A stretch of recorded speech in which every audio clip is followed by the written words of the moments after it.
Olá, Pi é nossa saudação, e aí você já adivinhou que é uma aula de matemática, aula do Enem. Eu sou Alex Duarte, matemático, e está conosco Fabiana Moreira, nossa intérprete de Libras. Juntos nós vamos mostrar para vocês mais uma parte da solução do Enem 2020. Então, vem conosco. Nós estamos na 11ª aula já da resolução do Enem. Tá? Lembrando que nós estamos conseguindo resolver aí mais ou menos no ritmo de 3 questões por aula, ok? Estamos no terceiro bimestre, semana 2.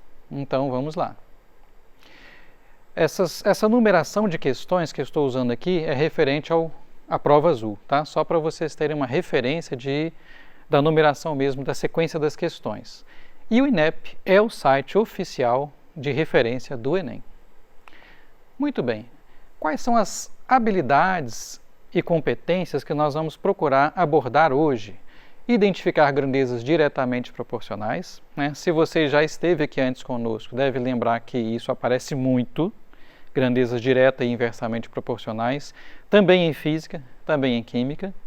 Resolver problemas que envolvam grandezas direta ou inversamente proporcionais, né? Então, primeiro você identifica e depois você resolve. Reconhecer as principais propriedades dos triângulos isósceles e equiláteros e dos principais quadriláteros, quadrado, retângulo, paralelogramo, trapézio, losango.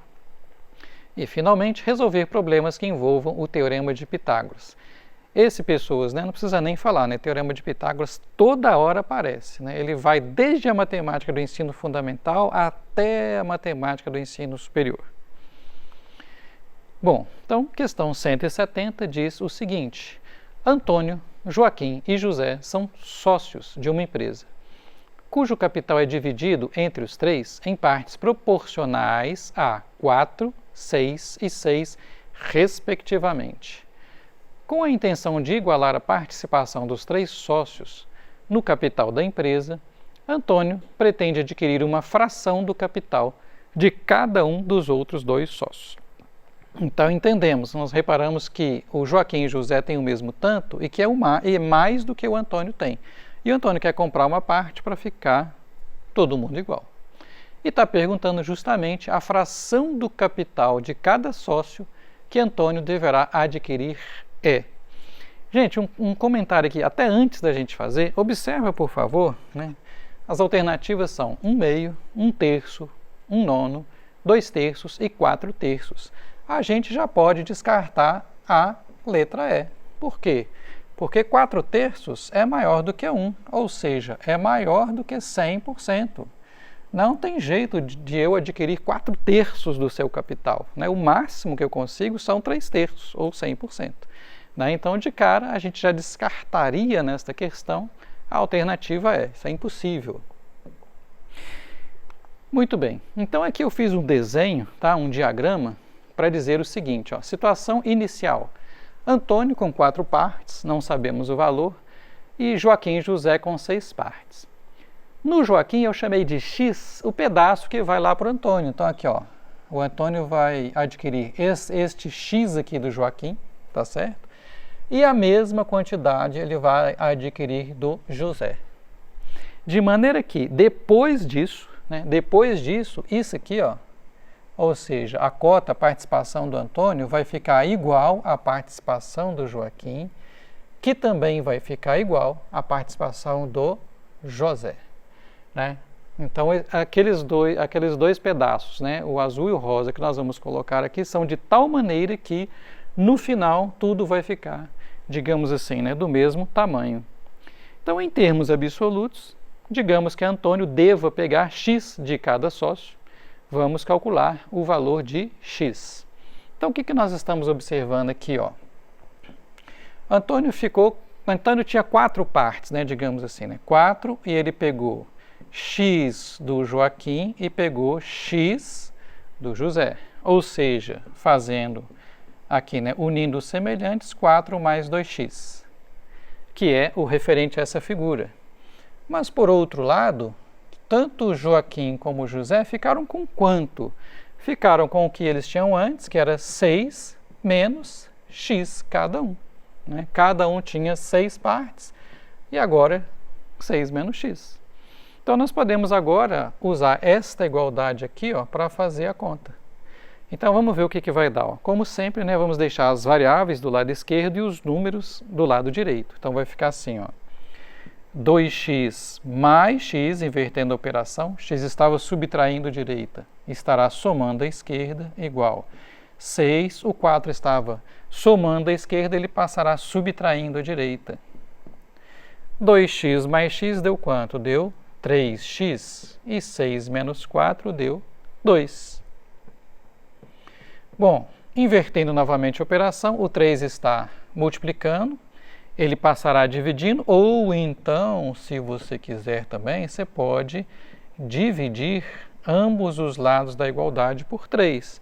Por que fazer isso? Porque assim vai cortar aqui o 3 com 3 e vai ficar x igual a 2/3, ok? Mas cuidado que essa não é a resposta, tá? Se você pegou a aula anterior, né, a gente estava falando o seguinte.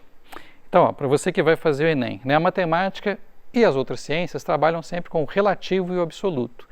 Na aula anterior a gente comentou que sobre porcentagem. Então, por exemplo, você pega, sei lá, R$50, tira R$5, 10%. Ou você pega R$100 e tira R$10, 10%. O relativo é o mesmo, mas o absoluto não é o mesmo. E aqui nós temos a mesma situação. Né? Esse 2/3 que está aí, né, não é a resposta final. Então vamos ver como que nós vamos chegar na resposta final. Em termos relativos agora, né, Antônio está pegando 2/3 de quanto? Observa a figura, por favor, ó, aqui na figura. Né? Eu quero dizer, ó, se a gente ampliar esse pedaço aqui, né, dividir em 3 partes iguais, isso aqui é o que Antônio está pegando. Ele está pegando de 3 partes, ele está pegando 2. Só que aquele quadradinho já era relativo, né? Nessa figura aqui, a gente está vendo que esse quadradinho que está aqui, ele é 1/6 do total do Joaquim, ou também 1/6 do total do José. Perfeito? Então, o que nós vamos fazer aqui agora? Vamos multiplicar 2/3 vezes 1/6. E aí, vamos recordar como que multiplica a fração? Em linha, tá, gente? Numerador vezes numerador. 2 vezes 1, 2. 3 vezes 6 dá 18. E agora nós podemos finalmente simplificar por 2, simplificar por 2, e agora sim nós temos a resposta final, que é 1/9. Vou fazer uma observação adicional. Então, outra dica aí para você que está fazendo o Enem. Não é o caso aqui, tá? A conta aqui é bem simples. Mas se fossem números maiores, seria talvez preferível fazer o seguinte, ó. Em vez de multiplicar, a gente poderia ter feito isso aqui, ó. Simplificado o 6 com 2, dividir aqui ambos por 2 aqui, ó. Dividir por 2 aqui, ó. Por quê? Porque aí ia ficar o seguinte, ia ficar igual a, simplificando ia dar isso aqui, ó, 1/3 vezes 1/3. E aí sim, multiplicar, 1 vezes 1 dá 1, e 3 vezes 3 dá 9. Ok? Então, às vezes, quando os números são muito grandes, qual que é a dica? Quando você estiver lá na prova do Enem, fazendo uma conta grande, é preferível você tentar simplificar primeiro, dividir primeiro, do que você multiplicar tudo. Porque geralmente a resposta no final ela já é simplificada. Então, se você teve um trabalho para multiplicar, você vai ter outro de novo para dividir a resposta final. Então, é preferível a gente tentar simplificar com os números um pouco menores. Vai dar menos trabalho do que ter que chegar lá no final e simplificar quando os números já estão maiores. Né? Fica a dica. Ok, então chegamos na nossa resposta. Vamos para a questão 171, que era mais uma questão conceitual. Perfeito? Azulejo designa peça de cerâmica vitrificada e ou esmaltada, usada sobretudo no revestimento de paredes. A origem das técnicas de fabricação de azulejos é oriental, mas sua expansão pela Europa traz consigo uma diversificação de estilos, padrões e usos que podem ser decorativos, utilitários e arquitetônicos. Perfeito. Aí tem a referência, na prova do Enem sempre traz a referência, e agora temos o seguinte. Azulejos no formato de octógonos regulares. Então, o que são octógonos? Né? Aqui, ó, polígonos de 8 lados. Então está aqui, ó, são essas peças aqui. Destaquei uma aqui. E o que significa regulares? Significa que todos os 8 lados aqui de cada octógono têm a mesma medida, ok? Serão utilizados para cobrir um painel retangular, conforme ilustrado na figura. Perfeito. Então, temos aí exatamente 8 octógonos regulares. Entre os octógonos e na borda lateral dessa área, será necessária a colocação de 15 azulejos de outros formatos para preencher os 15 espaços em branco do painel. Ó, se você reparar aqui, ó, vamos lá, 1, 2, 3, 4, 5, 6, 7, 8, 9, 10, 11, 12, 13, 14, temos 15 espaços em branco aí que ainda não foram preenchidos. Pergunta. Uma loja oferece azulejos nos seguintes formatos: triângulo, retângulo, isósceles, triângulo equilátero, quadrado. Os azulejos necessários para o devido preenchimento das áreas em branco do painel são os de qual ou quais formatos? Então aqui, ó, na resolução, eu colori aqui, ó, para nós percebermos que nós temos 3 tipos de peça, né, dentre as 15 que vão preencher. Nos 4 cantos aqui, ó, nós temos o quê? Nós temos essa peça aqui, que está colorida aqui de amarelo, que são triângulos, retângulos, isósceles. Né? Eles são retângulos exatamente porque estão aqui nas quinas, né? Os ângulos são de 90 graus. Isósceles significa que os catetos têm a mesma medida, ok? Bom, as peças que estão coloridas de azul são também triângulos, retângulos, isósceles. Por quê? Né? Pelo fato de aqui ser um octógono, acaba sendo igual a 90 graus esse ângulo aqui, ó. Okay? Se a gente fizer uma divisão assim, ó, desse desenho aqui, ó, com retas paralelas aos lados do octógono, aqui é 90 graus, aqui é 45 graus cada um, então aqui acaba sendo 45, aqui acaba sendo 45 também, né? Então, esse pedacinho aqui, ó, também é o quê? Um triângulo, retângulo, isósceles, só que ele não é do mesmo tamanho do outro e nem está na mesma posição do outro também, ok? Então, também são triângulos, retângulos, isósceles. Temos de 2 tamanhos. E essa peça que está aqui no meio é um quadrado. Por quê? Tem os 4 lados iguais e tem os 4 ângulos retos. Ah, Alex, mas isso aí não é um losango? Também, porque todo quadrado é um losango. Mas, então, ó, não se deixe confundir, tá? O quadrado não depende da posição dele. Então, aquilo ali com certeza é um quadrado. Quem não compareceu? O triângulo equilátero. Por quê? O triângulo que tem os 3 lados iguais tem também os 3 ângulos iguais, cada um medindo 60 graus. E nenhuma das peças, né, possui esses 3 ângulos de 60 graus. Né? Ou elas têm os 4 ângulos de 90 graus, ou tem um de 90 e 2 de 45 graus. Então, essa segunda peça aqui não apareceu. Resposta 1 e 3.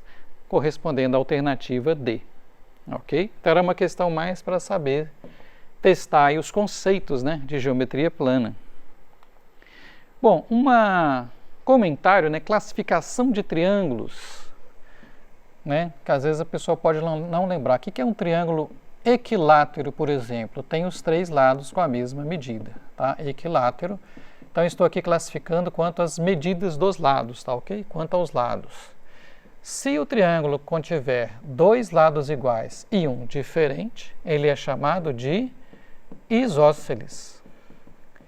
E neste caso, né, o lado aqui, ó, que tem medida diferente, é chamado de base, ok? E finalmente pode acontecer também do triângulo não ser nem equilátero nem isósceles. Então aqui, ó, um triângulo com as 3 medidas diferentes. Como que este triângulo é chamado? É chamado de escaleno. Então, classificação dos triângulos quanto aos lados. Perfeito? Existe também classificação do triângulo quanto aos ângulos. Né? Se nós tivermos os 3 ângulos agudos, ou seja, entre 0 e 90 graus, nós temos um triângulo acutângulo. Se nós tivermos um ângulo de 90 graus E os outros dois agudos, nós temos um triângulo retângulo. E se nós tivermos um ângulo aqui, ó, maior que 90 graus, né, aí obrigatoriamente os outros dois serão agudos, né? Nós teremos um triângulo que obtusângulo. Lembrando que a soma dos três ângulos internos sempre é igual a quanto? 180 graus. Perfeito? Muito bem. Então, revisamos aqui classificação do triângulo quanto aos lados, primeiramente, e depois classificação do triângulo quanto aos ângulos. Finalmente, questão 172. No período de fim de ano, o síndico de um condomínio resolveu colocar em um poste uma iluminação natalina em formato de cone, lembrando uma árvore de Natal, conforme as figuras 1 e 2. Então está aqui, a figura 1, né, formato de árvore de Natal, e a figura 2 tem mais informação aí. A árvore deverá ser feita colocando-se mangueiras de iluminação, consideradas segmentos de reta de mesmo comprimento, a partir de um ponto situado a 3 metros de altura no poste, até um ponto de uma circunferência de fixação no chão, de forma que esta fique dividida em 20 arcos iguais. Então, a primeira coisa que nós podemos fazer, né, só terminando aqui, ó, o poste está fixado no ponto C, centro da circunferência, perpendicularmente ao plano do chão. Ele diz o seguinte, ó, que ele vai utilizar mangueiras aproveitadas de anos anteriores, que juntas totalizaram um pouco mais de 100 metros, só que ele vai usar exatamente 100 metros e deixar o restante como reserva.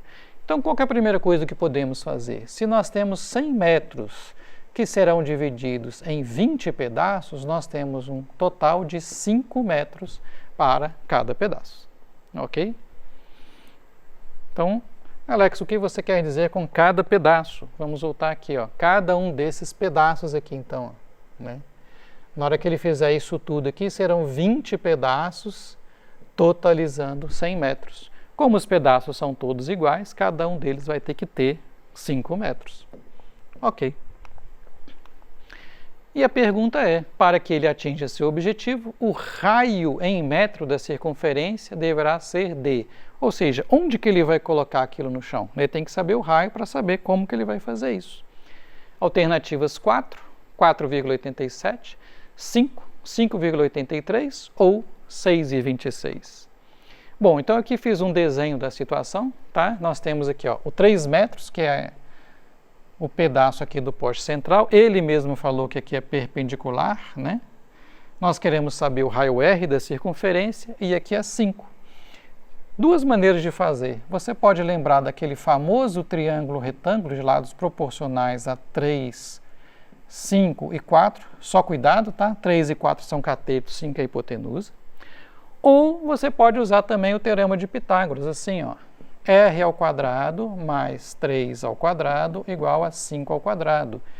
R ao quadrado mais 9 é igual a 25. Invertendo a operação, r ao quadrado igual a 25 menos 9, r ao quadrado igual a 16, teríamos duas respostas, né? A raiz positiva, r igual a 4, e a raiz negativa, r igual a menos 4.